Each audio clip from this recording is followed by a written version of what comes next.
They came from New York, from New Jersey, from Connecticut, from Rhode Island, from Massachusetts, and from every corner of Arkansas.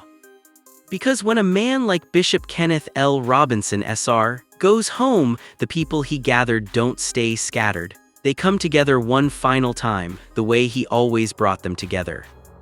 Bishop Kenneth L Robinson SR, a longtime Central Arkansas pastor, singer, musician, radio personality, and businessman, died on April 12 after a sudden illness.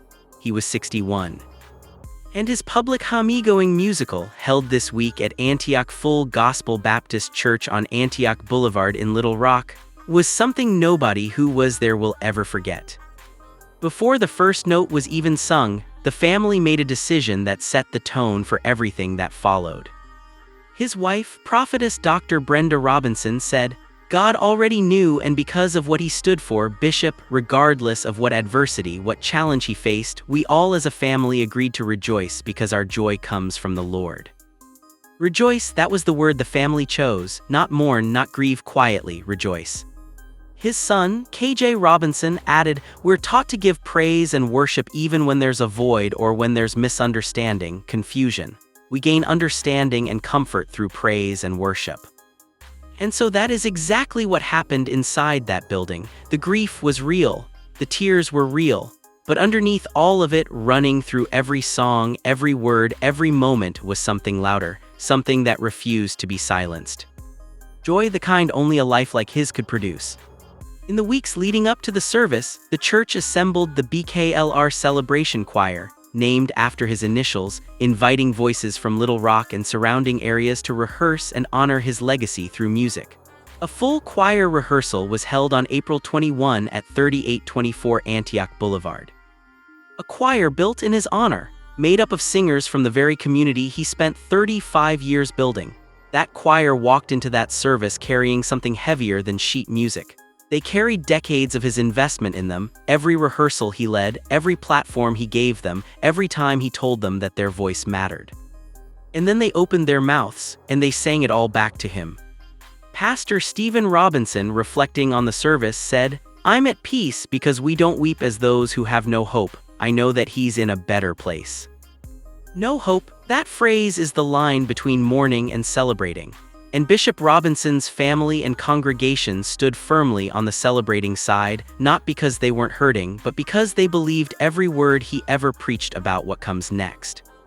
He spent 48 years telling people that death is not the end, that the grave does not get the final word, that a life lived in faith leads somewhere worth going.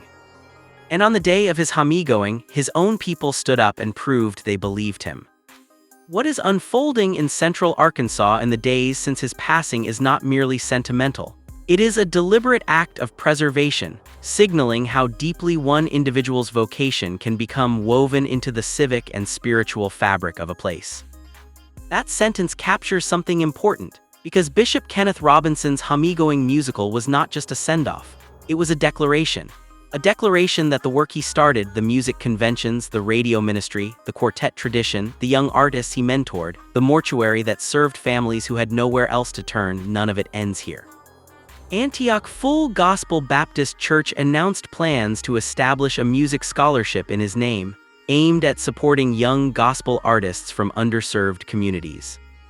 The music scholarship, named after him, funded going forward, so that somewhere in Arkansas, maybe in a small church, maybe in a school auditorium, maybe in a living room, a young voice that might never have had the chance gets one, because of Bishop Kenneth L Robinson SR. That is not a footnote to his Homegoing, that is the whole point of it. He started preaching at 13. He built a church that became a movement. He sang gospel, broadcasted on radio, founded a quartet convention, ran a mortuary, held a region together across 6 states, and did all of it with a smile that his wife and son described simply as genuine. Those who knew him say his life cannot be defined by a single title, but rather by the way he lived and the people he impacted. And in that building, on that day, surrounded by voices he helped shape and a family he poured himself into, that life was honored the only way it deserved to be. Loudly, musically, joyfully, completely. Rest in power, Bishop. September 27, 1964, April 12, 2026. The choir you built is still singing. Thank you for watching.